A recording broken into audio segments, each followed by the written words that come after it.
Hi, I'm Magister Roy, and today I'll be showing you how to weave on a simple cardboard loom. You should have already created a loom in the previous video, so we'll be using that today, as well as the following items.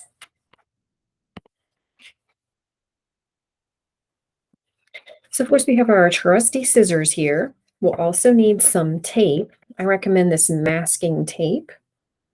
It comes off pretty easily, kind of like painter's tape. And then we'll also need two colors of yarn, a comb, and a little needle that we can use as our shuttle, and of course, our already created loom. So there are two types of yarn in a simple weaving. One is called the warp yarn. That's the yarn that's going to go up and down on your loom. And we also have the weft yarn. That is the yarn that is going to go left to right. As I always tell my students, I remember it by rhyming the words weft and left. Okay, so we're going to get started today with our warp yarn. When you put the warp yarn on a loom, it's called warping the loom. And we're going to get started by simply tying a knot. It can be any type of knot. I like to just simply roll my thumb and finger over it, and then I have a little knot. Okay, and then we are going to put that on the back of our loom. So the side of the loom that has these two cardboard pieces that you glued to it is going to be the front of our loom. That's where our cloth is going to appear. We are now going to stick the little knot that we made in between the first two pieces of cardboard that we've cut here, and make sure that it's behind there. Here it is. That's going to hold our warp yarn in place. We're now going to warp our loom by pulling quite tightly on that piece of yarn and going through the opposing cut on the other side of our loom. We're going to go through there. We're going to pull it down as deeply as the cut goes, and then we're going to wrap it around the back of our loom. Okay, so we've wrapped it around this little tooth, if you want to call it that, through there, and back again to the front of our loom. You're now going to pull that tautly and go to the next tooth on the opposing side. We're going to wrap that around that tooth and down to the other side. We're going to keep doing this for the whole entire time, wrapping around each tooth. And I'll show you the back here in just a second so you can get an idea of what this looks like. Okay, so here's what we have so far. As you can see, there is no yarn on the back of our loom. We're just grabbing it through those little teeth to create this. All right, so once you are done warping the loom, it's going to look something like this. Okay, so we have tightly done it, warped it across, and it's now top to bottom on every little tooth. I'll show you what the back looks like here. Notice there is no yarn here on the back of this loom, just the bits of yarn that have passed through the teeth of our loom. Okay, so that's how we know we've got it right. All right, so one thing I recommend is using some tape to kind of stabilize your teeth. Because this is a cardboard loom, it's not going to last forever.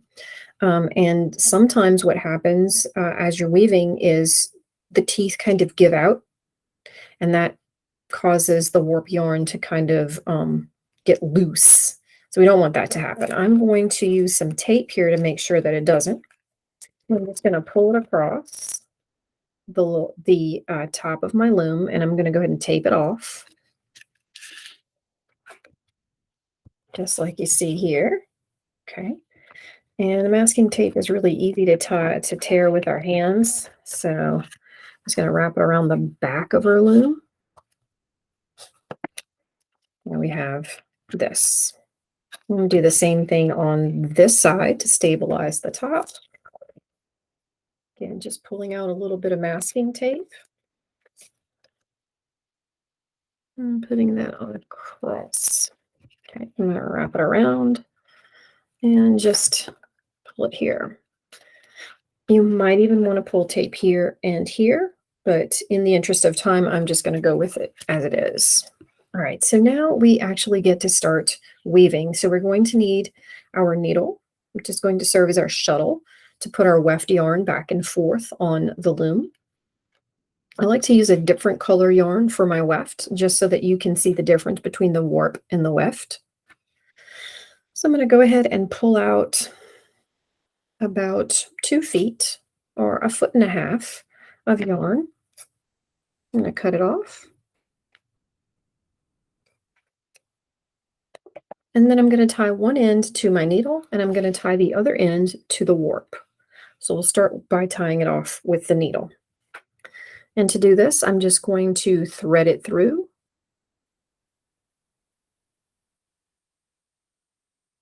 And just kind of make a double knot here. Nothing fancy. Definitely make a double knot. Just tying it off again. And now it's attached to our shuttle or needle. And now I'm going to take the other end of that yarn and I'm going to attach it to either this yarn of the warp or this yarn of the warp. It doesn't really matter.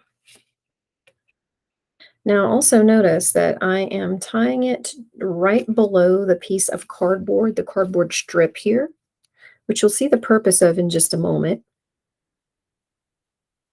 So again, I'm just tying a little double knot here to the actual warp yarn. Okay, there it is. Now I actually begin my weaving. So weaving is just simply above, below, above, below, above, below, and I just keep alternating my yarn, my warp yarn through. And when I get to a point where my needle no longer goes, I'm going to go ahead and pull it through. Okay, and straighten it out here. And then to make sure that I've gotten it in there, I'm going to take my comb. I'm just going to comb it down to the cardboard strip that I glued on there. I'm going to keep going, being very careful that I'm, again, alternating above, below, above, below, above, below, and all the way till I get to the end. I'm going to pull it through. And then one step that people sometimes skip is taking your shuttle or needle, and we're just going to run it across our warp. This allows the weft yarn to kind of get some breathing space and not be too taut. Okay, and we just want to make sure that it is nicely through there. Okay, so this is what it looks like the first pass. Okay, and then we're now going to turn our loom around and go in the opposite direction. Now for weaving to work, this is the trick. Whatever way you went the first time, you do the opposite going across the next time. So, for example, my weft yarn here, my blue yarn, is underneath this white warp yarn. So that means I'm going to have to go the opposite way this time. So I want to make sure that if one is under, I'm over on that one. And I think you can probably see what I'm talking about here. I'm going to pull it through. I'm going to take my foam now. And you can see, if you look carefully, that we've got the opposite going on in our second row, which is exactly what we want. And now we continue through.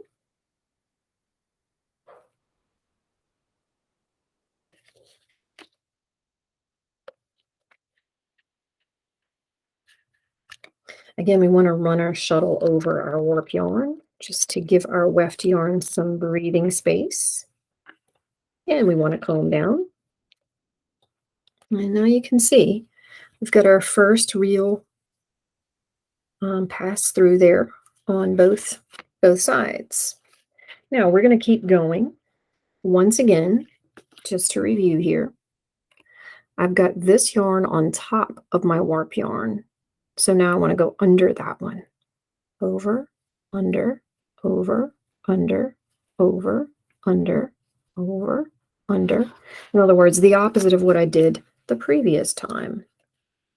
I'm going to quickly finish this one up. Comb down. Keep going.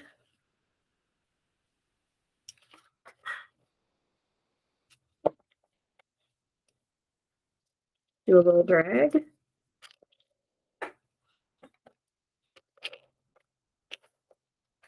And we comb down. So now we're making nice progress. All right, so one question I always get is what happens when you run out of yarn? Well, the answer is you're going to go ahead and cut it off of your needle. So let's just pretend I ran out in the interest of time here. And we've got a little end that I need to add some more yarn to. So all you have to do is simply remove the little scrap left from your shuttle, and you are simply going to add more yarn. Once again, cut off the amount that you need. And we're going to tie one end to our current weft yarn. We'll double tie it.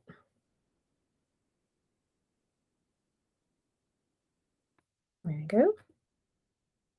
And then we'll add the other one to our needle. And then we can just keep going. This also allows you to change colors. So let's say you want to add some white yarn into this weft to match the warp yarn, or maybe a different color entirely. You can do that just by cutting it off and adding it to your current weft. So eventually you might end up with something that looks like this. And let me switch up my camera here so you can see this one that one of my students made. We have all the different colors that were added in. And then, of course, we added a little dowel when we finished it off, just so that it makes a nice little hanging for the wall. So there you have it. How to weave a very simple piece of cloth, just like Arachne did. Arachne's was probably a lot more beautiful and a lot more complicated. But now you have a better understanding of how weaving was done in the ancient world. Thanks for watching.